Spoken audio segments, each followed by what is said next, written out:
Halo Sobat Kisah Hati Bunda. Selamat datang di channel yang penuh kisah inspiratif dan seputar kehidupan. Kami menghadirkan cerita tentang cinta, pengorbanan, konflik yang menyentuh hati.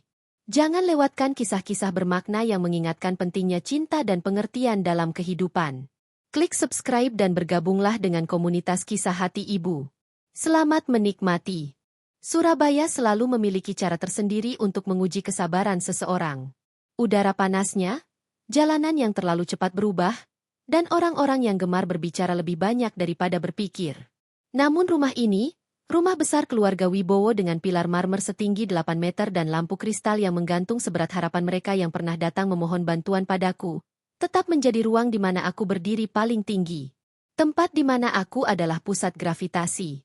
Tempat di mana semuanya akhirnya kembali padaku. Namaku Sri Widyastuti. Banyak orang memanggilku Bu Sri.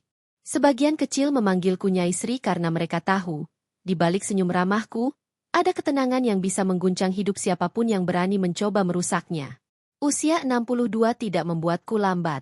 Justru membuatku lebih tajam, lebih senyap, lebih mematikan.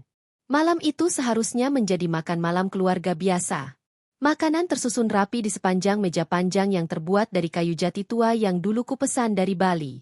Ada aroma daging panggang bercampur rosemary, wangi sup asparagus dengan taburan parmesan, dan sentuhan manis dari puding karamel yang disiapkan khusus oleh koki lama kami.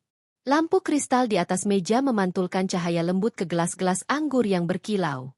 Aku menempatkan diri di ujung meja, seperti biasa. Posisi seorang ratu yang tidak perlu mengumumkan kekuasaannya.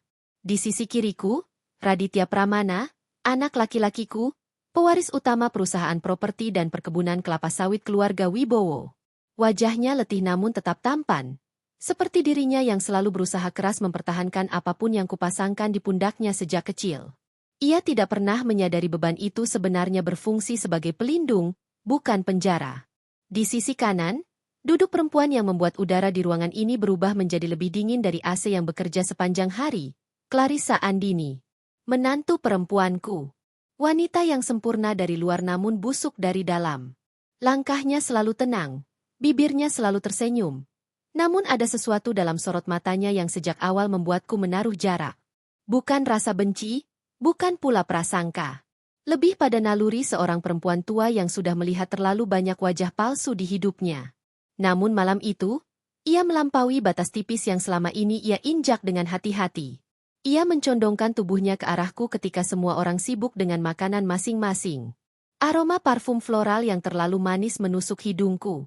Bahunya tampak rileks, tetapi napasnya sedikit tremor, seperti seseorang yang hendak mengucapkan sesuatu yang akan mengubah pola hidup keseluruhan meja makan ini. Ia membisikkan sesuatu tepat di telingaku. Sesuatu yang sangat pelan namun cukup jelas untuk memotong udara yang semula damai. Kalimat hinaan yang begitu disengaja, begitu penuh kebencian, dan begitu pamer kuasa.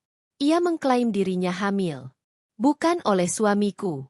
Bukan oleh anakku. Tetapi oleh seseorang yang seharusnya tidak pernah disentuhnya.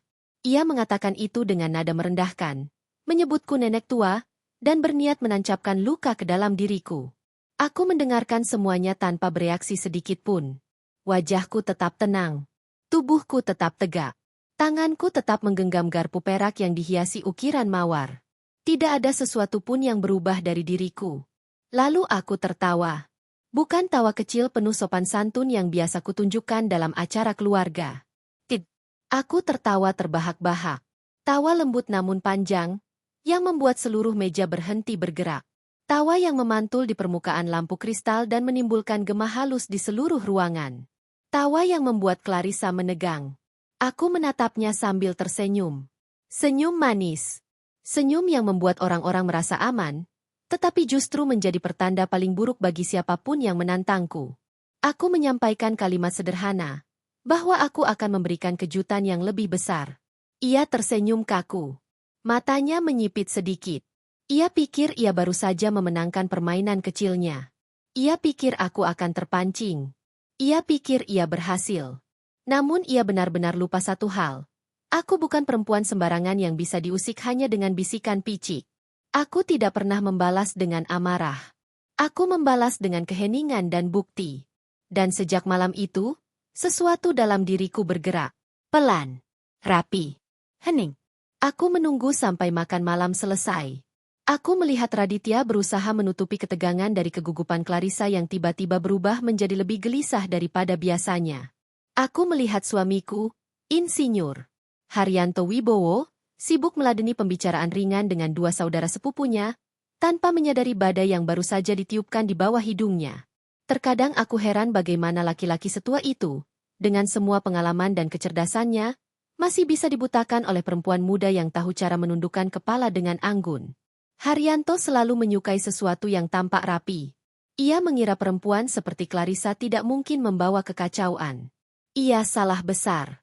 Dan kesalahannya itu akan aku patahkan pelan-pelan. Setelah tamu pulang, aku masuk ke ruang kerjaku. Ruangan luas dengan dinding kayu walnut, lampu meja berwarna emas, dan lemari kaca tempat aku menyimpan dokumen keluarga selama puluhan tahun. Kunci-kunci rahasia, catatan keuangan, bukti transaksi masa lalu yang tidak pernah lagi disentuh, semuanya tersimpan di sana. Ada peta besar perusahaan properti, denah kebun sawit, dan laporan pembangunan villa keluarga di Bali. Semua menjadi saksi betapa keluarga ini berdiri bukan dari keberuntungan, tetapi dari perjuangan dan darah dingin. Aku duduk di kursi kulit tua yang sudah menyesuaikan bentuk tubuhku setelah dipakai terlalu lama. Lalu aku membuka buku kontak lamaku.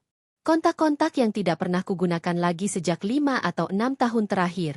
Nama-nama dokter genetik, mantan asisten yang dulunya bekerja di lab fertilitas, detektif swasta yang pernah menyelidiki kasus korupsi kecil untuk perusahaan kami di Jawa Tengah, bahkan seorang pengacara yang dulu pernah meminta perlindungan padaku ketika ia hampir dipenjara karena kasus suap. Aku menghubungi mereka semua. Dengan tenang. Dengan suara yang lembut. Suara yang selalu membuat pintu-pintu terkunci terbuka pelan. Mereka semua setuju membantu. Tentu saja. Tidak ada seorang pun yang menolak jika aku yang berbicara. Karena setiap orang tahu, bantuan kecil dariku hari ini adalah jaminan keselamatan jangka panjang bagi mereka. Penelusuran dimulai. Hari-hari berikutnya menjadi begitu sunyi. Aku tidak berkomentar apapun pada Clarissa. Tidak ada perlakuan aneh. Tidak ada pengawasan mencolok. Aku tetap memperlakukannya seperti menantu baik-baik yang sedang mengandung cucuku. Bahkan lebih lembut dari biasanya. Aku menanyakan kesehatan, menyuruh asisten memasakkan makanan favoritnya, dan pura-pura sibuk menyiapkan kamar bayi di sisi timur rumah. Ia semakin percaya diri. Semakin melenggang. Semakin berani. Ia mengira aku bodoh. Tetapi setiap langkahnya sebenarnya berada tepat di dalam lingkaran pengawasanku. Detektifku mengikutinya ke pusat-pusat perbelanjaan, villa-villa tersembunyi di Surabaya Barat, dan bahkan satu resort kecil di Bali. Foto-foto dikirim ke ponselku setiap malam. Foto dirinya yang duduk terlalu dekat dengan seorang pria. Foto lain di mana ia tampak menghadap laut sambil menerima pelukan seseorang yang tidak seharusnya berada di sana. Foto ketiga di mana ia memasuki kamar sebuah resort bersama pria yang samar wajahnya. Foto keempat memperlihatkan seseorang lain, berbeda dari dua pria sebelumnya. Permainan ini ternyata jauh lebih kotor dari yang kuduga. Tanpa perlu bertanya, aku tahu apa yang harus kulakukan selanjutnya. Informasi pertama yang kudapat bukanlah yang paling mengejutkan, namun cukup untuk membuka pintu menuju kebenaran yang lebih gelap. Clarissa tidak hanya bertemu seseorang di Bali. Ia bertemu dua orang berbeda dalam rentang waktu yang sangat dekat. Salah satunya adalah pria muda dengan wajah rapih, mengenakan kemeja linen putih, seseorang yang tampaknya bukan siapa-siapa selain selingan sementara. Namun pria kedua, itu berbeda. Ia adalah Reza Mahendra. Nama itu sendiri sudah cukup membuat jantung siapapun berhenti sejenak. Seorang pengacara yang dulu pernah bekerja sama dengan keluarga Wibowo dalam urusan legal tanah dan perluasan kebun sawit. Pria cerdas, licin, dan cukup ambisius untuk membuat siapapun memasukkannya dalam daftar orang yang harus diawasi. Aku tidak pernah menyukai tatapan matanya. Tatapan yang terlalu berusaha ramah, terlalu lembut, seakan ia tahu sesuatu yang tidak diketahui orang lain.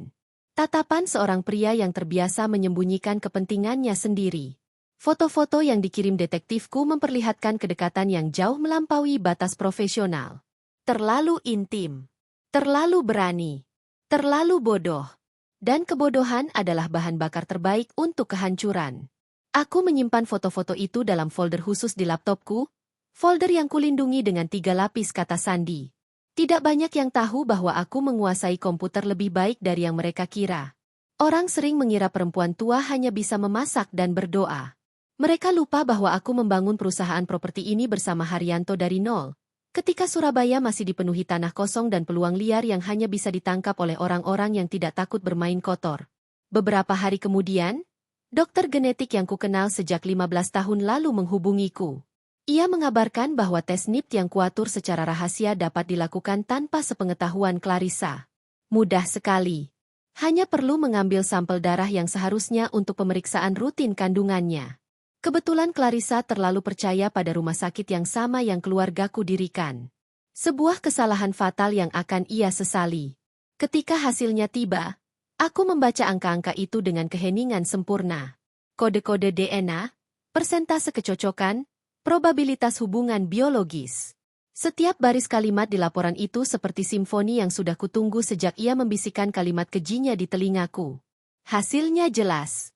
Bayi itu bukan anak suamiku. Bukan anak Raditya. Bukan milik siapapun yang memiliki hubungan darah dengan keluarga Wibowo. Aku menyandarkan punggungku pada kursi, memejamkan mata sejenak, dan membiarkan rasa puas itu mengalir pelan. Rasanya seperti menyeruput teh melati panas di pagi hari. Tenang, lembut, namun pembangkit kekuatan. Satu langkah kecil selesai. Masih banyak langkah panjang menunggu. Sementara itu, Clarissa semakin menunjukkan sikap yang membuatku tidak perlu lagi menyelidiki lebih jauh untuk memastikan ia bukan sekadar perempuan ceroboh. Ia sering pulang larut malam dengan alasan pertemuan bisnis. Ia mengambil perhiasan keluarga tanpa izin. Ia mulai mempengaruhi Raditya dengan cara-cara halus, meminta tambahan saham, mengatur ulang struktur keuangan, dan mengubah proyek-proyek tertentu agar lebih mudah dimanipulasi. Uang menghilang pelan-pelan dari rekening perusahaan. Angka-angka kecil yang tampak tidak signifikan, tetapi jika disusun bersama, menjadi lubang besar yang bisa menenggelamkan reputasi seluruh keluarga. Aku tidak pernah menegurnya. Tidak pernah bertanya. Tidak pernah menunjukkan bahwa aku tahu. Itu membuatnya semakin berani. Ia menjerat sama seperti ular berbisa yang menunggu saat tepat untuk menggigit. Namun ia tidak tahu bahwa aku sedang menyiapkan jebakan yang jauh lebih sunyi daripada strategi liciknya. Dengan bantuan mantan asistennya yang pernah ia pecat tanpa alasan jelas, aku mendapatkan akses ke ponselnya, akun emailnya, dan rekaman percakapan yang ia simpan diam-diam. Semua data itu mengalir ke tanganku seperti sungai kecil yang perlahan membentuk banjir. Ada rekaman Reza yang membicarakan pembagian hasil jika rencana mereka berhasil. Ada catatan penggelapan uang dari salah satu proyek villa di Bali. Ada foto-foto Clarissa di kamar hotel bersama pria yang bahkan bukan Reza maupun pria lain yang kulihat sebelumnya. 3 lelaki. 3 kehidupan berbeda. 1 perempuan yang tidak tahu kapan harus berhenti. Setiap malam sebelum tidur, aku menyusun bukti-bukti itu seperti puzzle besar. Tidak tergesa. Tidak terburu-buru. Aku ingin semuanya lengkap. Sempurna. Tanpa celah. Aku ingin ketika waktunya tiba, mereka tidak punya ruang untuk menghirup udara pembelaan. Karena aku tidak membalas dengan amarah. Aku membalas dengan keheningan dan bukti. Suamiku, Haryanto, mulai menjadi lebih hangat kepada Clarissa tanpa sadar. Ia tidak curiga apapun. Mungkin ia buta. Mungkin ia pura-pura tidak melihat. Laki-laki seusianya seringkali tersesat dalam kebutuhan untuk merasa dihargai oleh perempuan yang jauh lebih muda. Aku tidak menyalahkannya. Namun kelemahannya akan menjadi alasan ia kehilangan semuanya. Dan aku mengizinkan itu terjadi. Aku tidak mencegah. Aku hanya mengamati. Setiap gerakan Clarissa di rumah ini terasa seperti angin malam yang hendak mematikan lilin-lilin kecil di sepanjang lorong. Terlalu lembut, terlalu pelan, namun bisa menghancurkan suasana kapan saja. Tetapi aku, Sri Widyastuti, sudah hidup cukup lama untuk tahu cara memadamkan angin tanpa harus meniup kembali. Sampai tiba hari ketika seluruh potongan bukti sudah lengkap. Aku memanggil semua orang untuk makan malam keluarga. Tanpa suara tinggi. Tanpa ancaman. Aku hanya memastikan semua orang hadir. Raditya, Clarissa, Haryanto, dan beberapa anggota keluarga dekat. Tidak ada yang mencurigai apapun. Mereka pikir ini sekadar makan malam biasa. Rutinitas belaka. Namun meja makan itu akan berubah menjadi ruang pengadilan. Hari itu aku memilih gaun hitam panjang yang sederhana namun anggun. Kainnya jatuh lembut ke lantai marmer dan memantulkan kilau lampu gantung kristal. Aku mengenakan perhiasan emas minimalis. Tidak ada yang mencolok. Aku ingin terlihat seperti diriku sendiri. Perempuan tua yang anggun, lelah, tetapi masih berwibawa. Clarissa turun dari tangga dengan gaun putih gading. Perutnya sedikit membesar. Wajahnya cerah. Mungkin ia percaya bahwa ia sudah menguasai panggung. Mungkin ia percaya rencananya mendekati selesai. Ia tersenyum padaku ketika ia duduk. Tersenyum seperti seseorang yang yakin ia berada di pihak yang menang. Tetapi ia akan segera tahu bahwa ia salah besar. Sangat besar. Ketika semua hidangan tersaji dan semua percakapan ringan selesai, aku bangkit dari kursiku. Suasana menjadi hening. Semua mata memandangku. Bahkan lampu kristal seolah meredup, memberi ruang bagi momen yang sedang kulahirkan. Aku meletakkan satu map tebal di atas meja. Warna merah marun. Elegan. Berharga. Dan mematikan. Suamiku menatapku bingung. Raditya tampak khawatir. Clarissa, untuk pertama kalinya sejak ia menikah dengan anakku, menunjukkan rasa takut. Ketakutan itu berjalan dari ujung matanya, turun ke bibir, lalu ke jemarinya yang menggenggam sendok terlalu erat. Aku membuka map itu. Potongan demi potongan kebenaran mulai tersingkap. Di atas meja makan keluarga Wibowo, kertas-kertas itu terhampar seperti helaian kain kafan. Tenang. Namun menyimpan maut. Aku menggesernya perlahan, membuat semua orang dapat melihatnya dengan jelas. Tidak ada yang berbicara. Tidak ada yang berani bergerak. Bahkan detik jam dinding seolah menahan langkahnya. Aku memulai dengan foto-foto. Foto Clarissa di lobi hotel, di balkon sebuah villa, di dalam lift bersama seorang pria yang bukan suamiku dan bukan anakku. Aku menempatkan foto-foto itu berurutan, dengan jarak waktu yang hanya terpaut beberapa jam. Agar setiap orang di meja itu dapat melihat ritme pengkhianatannya. Sebuah koreografi busuk dari langkah-langkah yang selalu ia tutupi dengan senyum manis dan tutur halus. Wajah Haryanto pucat. Raditya membeku. Seperti seseorang yang baru dihantam sesuatu yang tidak terlihat. Aku tetap berdiri tegak. Tanpa goyah. Setelah foto-foto itu selesai, aku meletakkan selembar kertas hasil tes DNA. Hasil NIPT yang menunjukkan secara matematis bahwa bayi yang disombongkan Clarissa di telingaku malam itu bukan bagian dari garis darah Wibowo. Angka-angka itu tertera tebal, jelas, tanpa ruang bagi keraguan. Semua penjelasan medis ada di sana, disertai tanda tangan dokter yang sudah bertahun-tahun bekerja untuk kami. Lalu aku mengeluarkan bukti lain. Rekaman transaksi keuangan perusahaan yang digelapkan pelan-pelan selama 6 bulan terakhir. Jejak-jejak pemindahan dana ke rekening yang tidak pernah terdaftar dalam sistem resmi. Diikuti dengan laporan detektif swasta yang merinci perjalanan Clarissa ke Bali bersama Reza Mahendra, 2 kali dalam sebulan, dengan alasan rapat legal yang tidak pernah tercatat di kalender proyek manapun. Setiap lembar kertas kubentangkan seperti ritual suci. Seperti seseorang yang mempersembahkan kebenaran di altar terakhir. Clarissa mulai gemetar. Matanya menghindari pandanganku. Namun tidak ada tempat untuk bersembunyi. Meja makan itu terlalu bersinar. Lampu kristal terlalu terang. Tidak ada satu sudut pun yang cukup gelap untuk menutupi kebohongan yang sudah telanjang. Aku menatapnya tanpa suara. Tatapan datar seorang perempuan tua yang sudah terlalu sering melihat kebusukan manusia tapi tetap memilih diam sampai saatnya tiba. Wajah Clarissa yang awalnya penuh percaya diri berubah menjadi wajah seseorang yang tersesat di tengah badai yang ia ciptakan sendiri. Suamiku akhirnya menatapku. Ada pertanyaan di matanya, tetapi aku menolaknya dengan senyap. Aku tidak akan memberi ruang bagi drama kecilnya. Ia ikut bersalah karena terlalu sibuk memoles citranya sendiri dan lupa menjaga keluarganya. Dan malam ini, ia akan memetik apa yang ia biarkan tumbuh. Aku mengeluarkan bukti terakhir, rekaman suara. Rekaman percakapan antara Clarissa dan Reza, di mana mereka membicarakan rencana manipulasi warisan keluarga, pengambil alihan saham melalui pemalsuan dokumen, dan rencana masa depan mereka jika perusahaan berhasil jatuh ke tangan mereka berdua. Suaranya jelas. Tidak terbantahkan. Tidak ada ruang untuk kebohongan lanjutan. Ketegangan di meja makan semakin pekat. Dalam keheningan itu, aku merasakan sesuatu yang tidak asing. Kemenangan kecil yang tidak kutunjukkan dengan sorak, tidak kutunjukkan dengan amarah. Hanya kutahan dalam dada seperti angin sejuk yang menyentuh kulit. Raditya akhirnya menundukkan kepala. Punggungnya bergetar pelan. Bukan karena menangis, tetapi karena marah pada dirinya sendiri yang terlalu mudah terbuai oleh topeng perempuan yang kini duduk di depannya. Ia selalu lembut. Terlalu lembut untuk dunia seperti ini. Aku menatapnya dengan sedikit iba. Namun iba bukan alasan untuk mengampuni. Clarissa mencoba bangkit, tetapi kedua lututnya seperti kehilangan kekuatan.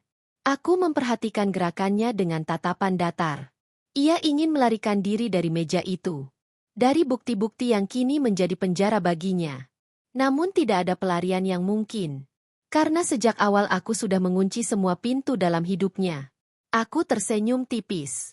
Senyum kecil yang sering membuat orang lain bingung apakah aku sedang memaafkan atau mengakhiri. Namun malam ini, semua orang tahu artinya. Reza tiba menyusul tak lama setelahnya. Karena aku memang mengundangnya. Dengan cara yang sopan, tentu saja. Aku mengatakan bahwa kehadirannya diperlukan untuk membahas sesuatu terkait kontrak. Ia datang dengan pakaian rapi dan tampang percaya diri yang sejak dulu kusangsikan. Namun ketika ia melihat map, foto, dan ekspresi semua orang di meja itu, wajahnya runtuh seketika. Ia tidak berkata apa-apa. Tidak perlu. Rekaman suaranya sudah cukup untuk menguburnya hidup-hidup. Clarissa memutar pandangan padanya, berharap ada bantuan. Namun Reza bahkan tidak berani menatapnya. Kedua tangannya menggenggam meja terlalu keras, seolah berharap kayu itu bisa membangunkannya dari mimpi buruk. Tetapi tidak ada mimpi di sini. Semuanya nyata. Semua kebenaran terbentang. Lalu aku menutup map itu perlahan, seperti seseorang yang menutup peti mati. Aku memandang mereka berdua. Dan dengan keheningan yang tajam, aku menegaskan akhir dari permainan ini. Tidak ada suara tinggi. Tidak ada makian. Tidak ada air mata. Aku menyampaikan keputusan yang sudah kubentuk sejak lama. Clarissa diusir dari rumah ini. Reza diproses secara hukum. Suamiku kehilangan kendali atas perusahaan dan aku menyerahkannya langsung pada Raditya. Ia adalah satu-satunya pewaris yang layak, meski ia harus belajar dengan cara yang paling pahit bahwa kepercayaan tidak boleh diberikan sembarangan. Haryanto protes pelan, namun aku memutusnya dengan tatapan. Tatapan yang sudah cukup jelas menyatakan bahwa ia, seperti Clarissa, telah mengecewakan keluarga ini. Tidak ada seorang pun yang menolak keputusanku. Bukan karena mereka takut. Lebih karena mereka tahu aku tepat. Ketika Clarissa dibawa keluar dari rumah, aku memperhatikan langkahnya yang gontai. Perutnya masih membuncit. Namun kini tampak seperti beban yang bahkan tidak ingin ia akui. Ia berusaha menjaga martabat. Tetapi martabat tidak bisa dijaga jika kebohongan sudah terkuak. Reza mengikuti di belakangnya, tertunduk seperti pecundang yang kehilangan pangkalan. Malam itu Surabaya seperti ikut merayakan kejatuhan mereka. Angin berubah lebih hangat. Langit lebih tenang. Seolah dunia ikut membenarkan apa yang kulakukan. Rumah kembali sunyi setelah pintu besar ditutup. Sunyi yang indah. Sunyi yang sejak lama kudambakan. Sunyi yang memberi ruang bagi napas panjang dari seorang perempuan yang sudah memenangkan perang tanpa mengangkat suara sedikit pun. Aku berjalan perlahan menuju teras belakang rumah. Ruang favoritku. Tempat yang hanya diterangi lampu taman kecil. Tempat aku bisa mendengar gemericik kolam ikan, dan tempat angin malam Surabaya tidak pernah jahat. Aku duduk di kursi rotan tua yang sudah kusimpan sejak 30 tahun lalu. Meja kecil di sampingku sudah terisi secangkir teh melati panas yang dibuatkan asistenku. Aku memejamkan mata, menghirup wangi melati yang lembut, membiarkan seluruh peristiwa malam ini tenggelam ke dalam keheningan. Dan untuk pertama kalinya setelah sekian waktu panjang, aku merasa damai. Sangat damai. Namun ceritaku belum selesai. Masih ada lapisan yang lebih dalam dari semua ini, lapisan yang belum disentuh. Dan aku siap menelusurinya. Setelah malam yang mengguncang itu, rumah besar keluarga Wibowo berubah atmosfernya. Bukan lagi rumah yang dipenuhi bisik-bisik palsu, langkah angkuh, atau aroma parfum Clarissa yang terlalu manis dan memaksa. Kini rumah terasa seperti dirinya kembali, tenang, luas, dan bernafas. Lorong-lorongnya tidak lagi membawa gema langkah seorang perempuan yang mengira dirinya penguasa. Dapurnya tidak lagi menyimpan aroma makanan yang sengaja dibuat mewah untuk menutupi busuknya hati.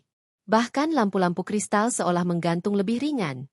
Seperti beban yang selama ini mereka tanggung akhirnya dilepaskan. Namun ketenangan bukan berarti cerita telah selesai. Dalam hidup, kehancuran seseorang tidak benar-benar berakhir ketika pintu rumah ditutup di belakangnya. Kehancuran sejati adalah ketika dunia luar melihat kebusukan yang selama ini ia sembunyikan. Dan itu adalah bagian yang paling kubiarkan bekerja dengan sendirinya. Keesokan harinya, media Surabaya dan Bali mulai bergumam. Sebuah laporan anonim, yang tentu saja tak pernah bisa ditelusuri sumbernya, mengungkap adanya manipulasi keuangan dalam proyek properti kelas premium. Nama Reza muncul pertama kali, diikuti inisial seorang perempuan yang terlibat sebagai pihak ketiga.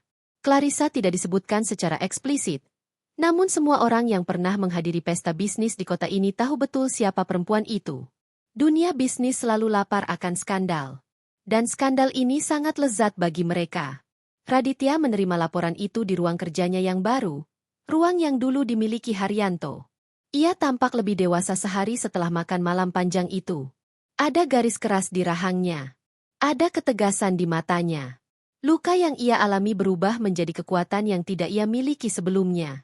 Aku memperhatikannya dari kejauhan. Dalam keheningan. Tidak mengganggu. Tidak menasihati. Ia harus menemukan jalannya sendiri. Namun ia menemukan jalannya dengan cara yang kubayangkan. Diam, teliti, dan mematikan. Raditya mulai melakukan audit internal. Ia memanggil staf-staf lama yang pernah disingkirkan Clarissa, memberi mereka ruang kembali. Perusahaan perlahan memulihkan integritasnya di bawah kepemimpinannya. Para direktur senior yang dulu ragu kini menaruh hormat kepada pemilik baru perusahaan. Mereka tahu siapa yang sebenarnya membangun pondasi bisnis ini. Bukan Clarissa. Bukan Reza. Dan bukan Haryanto yang terlalu sibuk memoles citranya. Melainkan aku. Sri Widyastuti. Perempuan tua yang sudah memahami bahwa kekuatan sejati bukan datang dari suara lantang, tetapi dari kesunyian yang tahu kapan harus menggulung badai. Sementara itu, Clarissa menghilang dari Surabaya. Ia mencoba kembali ke keluarganya di Bali. Namun kabar yang kudapat dari salah satu kenalanku di Denpasar mengatakan bahwa ia ditolak. Kehidupan glamor yang dulu ia bangun runtuh bersama reputasinya. Tidak ada kartu nama yang bisa ia gunakan untuk menyelamatkan muka. Tidak ada pria berkuasa yang mau mengulurkan tangan. Bahkan Reza, yang sempat meyakinkan dirinya sebagai rekan konspirasi, kini menghadapi tuntutan hukum yang menjadikannya musuh dalam industri properti. Clarissa terjebak dalam lingkaran yang ia buat sendiri. Lingkaran yang perlahan mengecil, menyesakan, menelan. Aku tidak merasa kasihan. Bukan karena aku kejam, melainkan karena ia tidak pernah berniat baik sejak awal. Perempuan yang menggunakan kecantikan sebagai perangkap akan selalu kalah pada kecantikan yang disertai kecerdasan. Dan aku telah hidup terlalu lama untuk tahu bahwa dunia tidak ramah pada orang yang mengira dirinya paling licik. Namun kerusakan terbesar terjadi pada Haryanto. Suamiku mencoba memperbaiki citra dirinya setelah kejadian malam itu. Ia mengatakan bahwa ia tidak tahu apa-apa. Tidak terlibat. Tidak menyadari. Ia mencoba memposisikan dirinya sebagai korban penipuan. Namun dunia bisnis melihatnya berbeda. Mereka melihatnya sebagai laki-laki tua yang kehilangan kendali atas rumah dan perusahaannya. Mereka melihatnya sebagai seseorang yang terlalu mudah digoyahkan oleh godaan manis seorang perempuan. Para kolega mulai menjauhinya. Investor kehilangan kepercayaan. Bahkan teman-teman lamanya tidak lagi menaruh hormat dengan cara yang sama. Haryanto mulai lebih banyak diam. Ia menghabiskan waktu di perpustakaan rumah, duduk dengan punggung bungkuk dan tatapan kosong. Tidak marah, tidak protes. Hanya tenggelam dalam penyesalan yang ia ciptakan sendiri. Aku tidak menghiburnya. Tidak karena aku membencinya, aku sudah terlalu tua untuk membenci. Benci menguras waktu dan energi. Yang kulakukan hanyalah membiarkan waktu mengajarinya sesuatu yang seharusnya ia pahami sejak awal, bahwa kelalaian memiliki harga. Dan ia sedang membayarnya. Beberapa minggu kemudian, aku memutuskan untuk pergi ke Bali. Bukan untuk melarikan diri dari masalah, tetapi untuk menutup lingkaran yang belum selesai. Di Bali, aku memiliki villa tua yang pernah menjadi tempat istirahat keluarga kami. Tempat itu jarang dikunjungi selama bertahun-tahun sejak Clarissa datang ke hidup Raditya. Ia selalu mencari alasan untuk tidak berada di dekatku. Kini aku mengerti alasannya. Aku tiba pada sore hari ketika matahari hampir menyentuh garis laut. Langit Bali berwarna emas lembut, seperti lukisan klasik yang nyaris sempurna. Villa itu masih beraroma kayu jati dan bunga Kamboja. Angin pulau membawa ketenangan berbeda, ketenangan yang tidak bisa ditemukan di Surabaya. Aku berjalan menyusuri halaman belakang villa, melihat laut memantulkan sinar senja. Setiap langkah terasa seperti perjalanan menuju masa lalu, tempat aku mengingat siapa diriku sebelum dunia menjadi rumit. Seorang perempuan muda yang membantu suaminya membangun bisnis, seorang ibu yang melindungi anaknya, seorang istri yang percaya cinta bisa bertahan sepanjang hidup. Kini semua itu seperti cerita lama yang tak lagi relevan. Aku duduk di gazebo, memandang ombak. Dalam keheningan itu, aku merasakan sesuatu yang tidak kurasakan selama bertahun-tahun. Kebebasan. Perasaan yang tidak bisa dimiliki siapapun selama Clarissa masih berada di lingkar hidup kami. Perempuan itu seperti bayangan gelap yang merasuk ke dalam setiap sudut keluarga, membuat semua orang buta, bahkan anakku sendiri. Kini bayangan itu hilang. Tersapu gelombang skandal yang ia ciptakan. Aku memejamkan mata dan tersenyum tipis. Kemenangan tidak selalu dirayakan dengan tepuk tangan. Kadang kemenangan paling indah adalah kemenangan yang tidak ada seorang pun tahu cara kerjanya. Aku hanya memutar benang-benang kecil yang sudah kusimpan selama bertahun-tahun.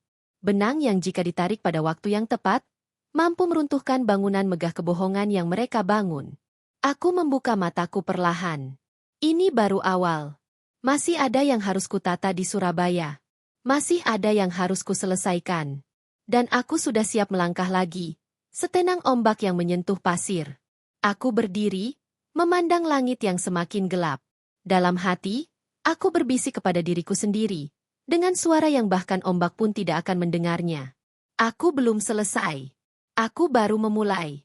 Ketika malam itu kupandang wajah Clarissa dari kejauhan, aku mulai merasakan sesuatu yang aneh. Bukan amarah, bukan jijik, bukan pula luka. Yang ada hanyalah rasa ingin tahu. Sensasi dingin yang naik seperti kabut dari dasar sumur tua. Sensasi yang sudah lama tidak kusentuh. Sejak masa mudaku ketika aku masih sering bermain dalam permainan politik keluarga besar Wibowo. Sensasi ketika seseorang mencoba menantangku tanpa memahami betapa panjang sejarah yang membentuk ketenanganku sekarang. Rumah kami di Surabaya berdiri seperti monumen kesabaran. Pilar-pilar marmer, lukisan-lukisan tua, dan lorong-lorong panjang yang memantulkan suara langkah kaki. Di dinding utara, dipasang foto Haryanto ketika perusahaan properti kami baru berdiri. Di sisi lain, ada foto Raditya dengan pakaian wisudanya, masih polos dan penuh harapan. Aku memperhatikan foto-foto itu sambil memikirkan kalimat Clarissa yang seperti pisau tumpul. Tidak mematikan, tapi cukup berisik. Aku ingat bagaimana ia menatapku di meja makan malam itu. Matanya berbinar seperti seseorang yang merasa menang sebelum permainan dimulai. Ia mengelus perutnya yang masih rata, seolah menyampaikan pesan yang tidak perlu diucapkan. Aku hanya tersenyum tipis saat itu. Namun di dalam hati aku sedang menilai bagaimana struktur pikirannya bekerja. Seorang perempuan yang terbiasa menang dengan cara kotor biasanya akan mengulang pola itu.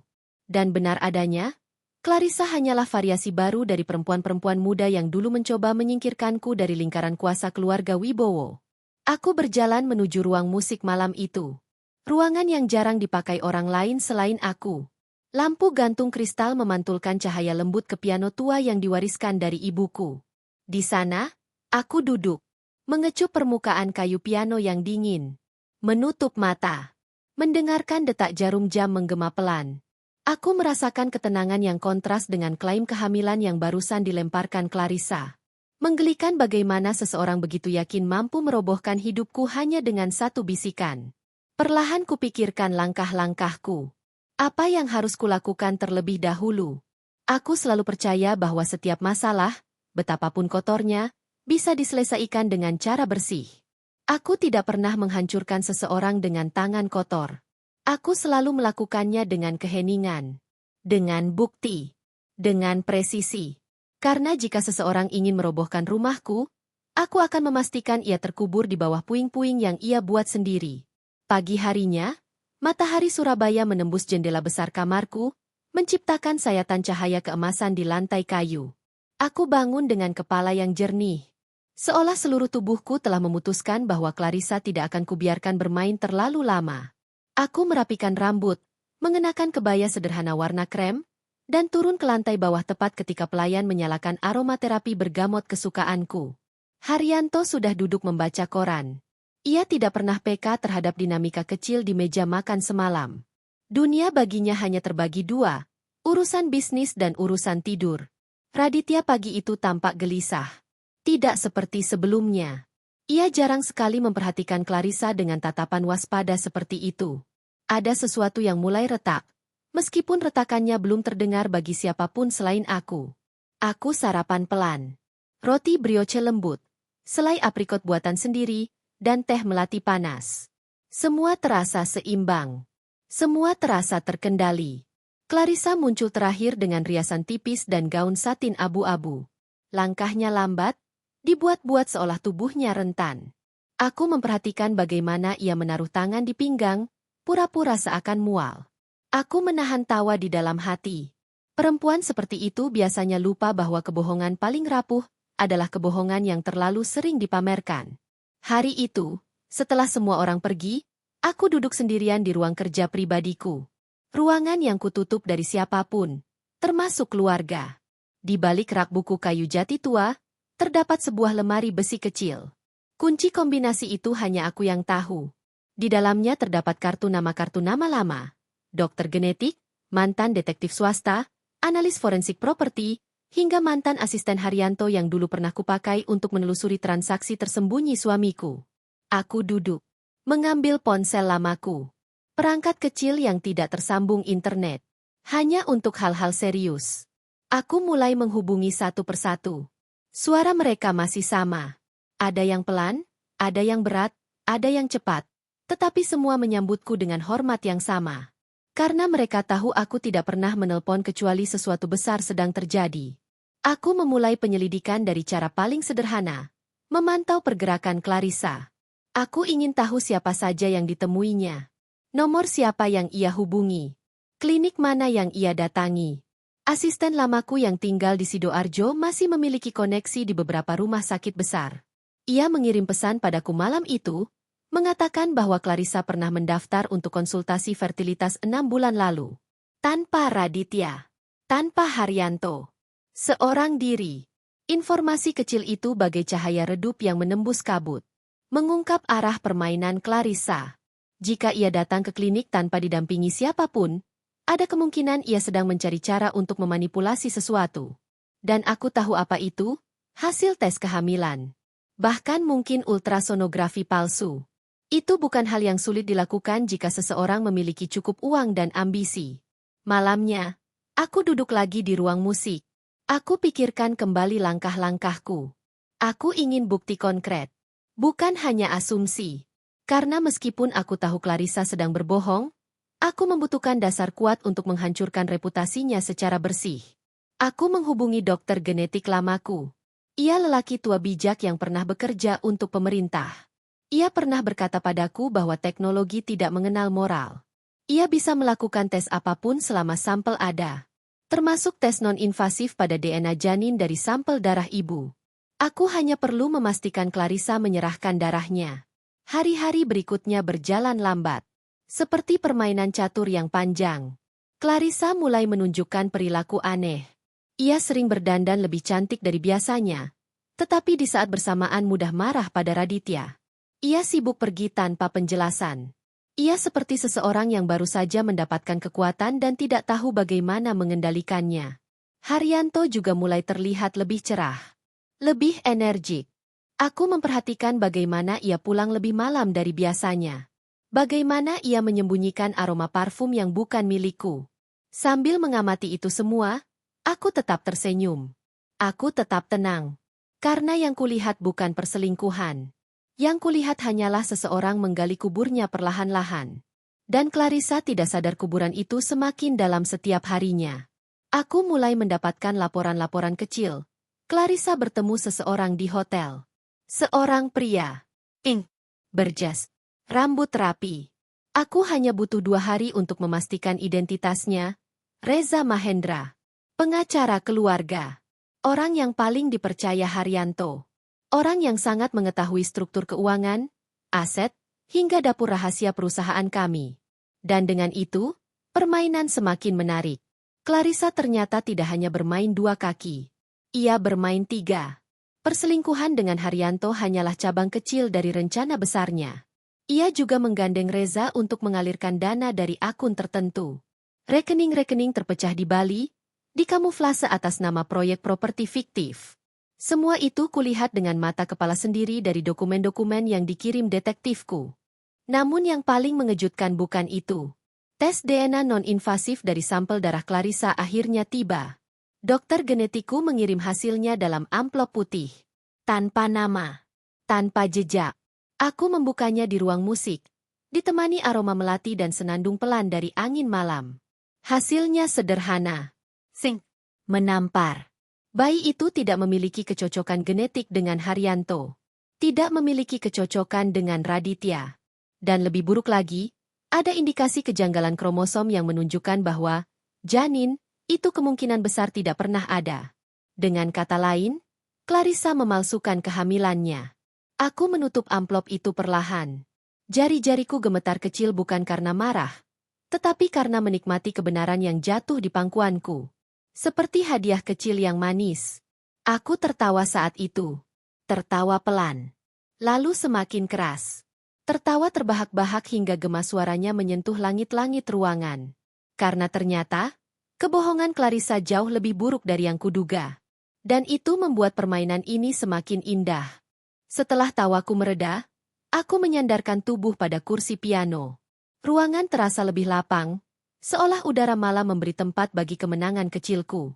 Namun bagiku kemenangan tidak pernah cukup hanya berupa kebenaran. Kemenangan sejati adalah ketika kebenaran itu digunakan untuk membungkam semua yang bernapas dengan kebohongan. Aku duduk lama di ruang musik malam itu. Aroma lilin melati yang perlahan habis menyisakan wangi getir yang menenangkan. Aku tidak terburu-buru menentukan langkah berikutnya. Kesabaran adalah ilmu tertua yang kumiliki. Aku belajar dari masa mudaku bahwa orang yang terburu-buru akan kehilangan presisi, dan presisi adalah senjata utama dalam perang seperti ini. Clarissa telah membuat langkah keliru yang fatal. Sebuah kesalahan yang lahir dari kesombongan muda. Ia terlalu yakin aku buta. Padahal aku hanya menunggu. Dengan bukti tes DNA di tangan, permainan bisa kuakhiri kapan saja. Namun aku tidak ingin tergesa-gesa. Aku ingin melihat bagaimana Clarissa bergerak ketika ia mulai merasakan tekanan yang perlahan menghimpit tubuhnya. Tekanan yang datang bukan dari teriakan atau ancaman, tapi dari keheningan. Dari tatapan-tatapan kecil yang kuberikan setiap sarapan. Dari senyum tipis yang kubentuk setiap ia berkata sesuatu. Karena orang paling berbahaya adalah orang yang tidak bereaksi. Dan aku ingin Clarissa merasakan itu sepenuhnya sebelum ia hancur. Beberapa hari setelah hasil tes itu tiba, Raditya mulai sering pulang lebih awal. Ia tampak tertekan. Matanya seperti kehilangan cahaya yang dulu selalu membuatku terharu. Ia jarang bicara, tapi aku tahu ia sedang memikirkan sesuatu. Sesuatu yang berat. Sesuatu yang membebani kualitas tidurnya. Clarissa, yang biasanya suka menempel pada Raditya seperti parasit, pada hari-hari itu justru menjaga jarak. Ia sibuk menerima telepon entah dari siapa. Kadang ia bicara di balkon lantai 2 sambil menutup wajah dengan tangan. Kadang ia masuk ke kamar mandi dengan ponsel, meninggalkan air mengalir begitu saja. Haryanto pun semakin aneh. Ia tampak gugup, seperti seseorang yang baru saja mengambil keputusan bodoh tapi masih berusaha terlihat tegak. Ia mulai memberikan Clarissa perhatian berlebihan. Membawakan tas belanjaan. Mengantar ke salon. Bahkan meminjamkan mobil sport yang dulu tidak pernah ia izinkan dipakai siapapun. Dari tatapannya aku tahu ia sedang memupuk sebuah mimpi palsu. Mimpi bahwa Clarissa akan memberinya kehidupan baru. Mimpi bahwa ia masih diinginkan. Sementara itu, Reza Mahendra menghilang selama beberapa hari. Detektifku mengatakan bahwa Reza sedang mengurus beberapa dokumen di Bali. Aku tidak peduli detailnya. Karena apapun yang ia lakukan, semuanya tercatat. Ia dan Clarissa menggunakan rekening sama. Mengalirkan jumlah uang yang sama. Dengan pola sama. Mereka terlalu percaya diri bahwa tidak ada yang memperhatikan. Padahal aku justru mengamati setiap celah.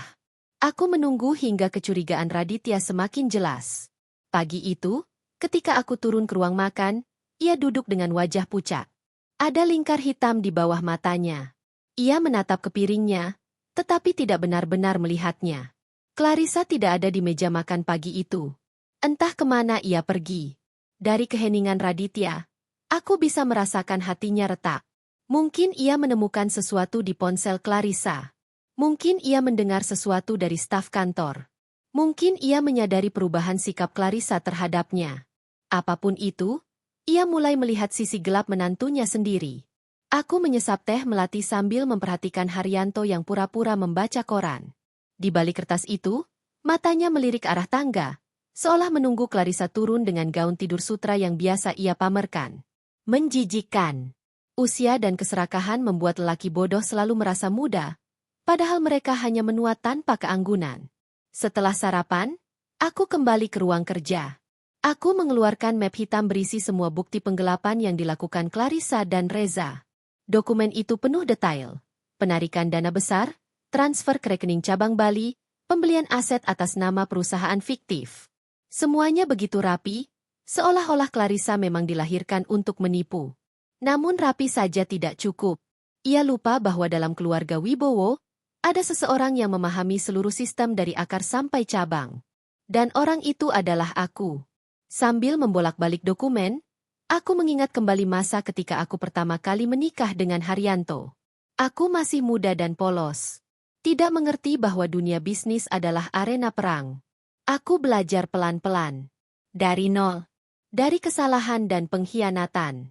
Dari orang-orang yang mencoba meremehkanku. Aku pernah melihat suamiku digoda perempuan muda lain. Aku pernah melihat sahabatnya mencoba menyingkirkanku dari rapat keluarga. Tapi aku selalu menang. Karena aku belajar bahwa menjadi diam adalah seni. Dan aku menguasainya. Kini, Clarissa hanyalah bab baru dari novel panjang hidupku. 3 hari setelah dokumen lengkap, aku menerima kabar dari detektif bahwa Clarissa dan Reza bertemu diam-diam di sebuah villa di Bali. Mereka memeriksa dokumen, membahas rencana, dan kemungkinan membicarakan bagaimana cara menggulingkan Raditya agar Clarissa bisa mengambil bagian saham lebih besar. Mereka tidak tahu bahwa semua percakapan terekam dari jarak jauh. Mereka tidak tahu bahwa detektifku telah menempatkan perangkat kecil di lampu taman villa itu. Mereka tidak tahu bahwa setiap bisikan mereka adalah peluru yang akan mereka lepaskan ke kepala mereka sendiri nanti. Malam itu aku duduk di beranda rumah Surabaya. Angin bertiup lembut membawa aroma pohon Kamboja. Aku memegang laptop kecil yang berisi rekaman audio dari pertemuan mereka. Suara Clarissa sangat yakin. Suara Reza sangat angkuh. Mereka bicara seolah dunia ini menunggu mereka memerintah. Ketika mereka menyebut nama Haryanto, aku tidak marah. Ketika mereka menyebut nama Raditya, aku tidak sedih. Aku hanya menutup mata dan tersenyum. Karena semua ini akan segera selesai.